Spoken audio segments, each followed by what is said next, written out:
Jepi. Atëherë siç e shihni jemi këtu pikërisht në atë që quhet rruga e Prelatit.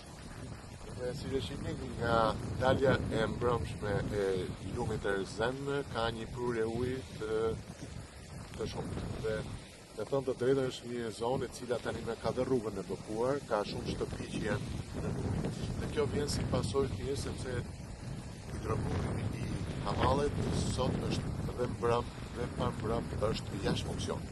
Kjo tregon papërgjegjësinë e madhe të gjithë institucioneve të pushtetit lokal, po edhe atij qendror. Duhet të ndërhyret shpejt sepse mund të kemi përsëri hapje të disa regjinatura dhe mund të kemi përmbytje akoma më të madhe. Duhet kemi parasysh që lumi Erzen, siç parashikohet, do të ketë akoma prurje për efekt edhe të rreshjeve të shumta që kanë rënë në zonën e Tiranës, por dhe siç na thon hapjes Bovillës, pra jemi në një zonë kritike kur përmbytjet do të vazhdojnë përsëri.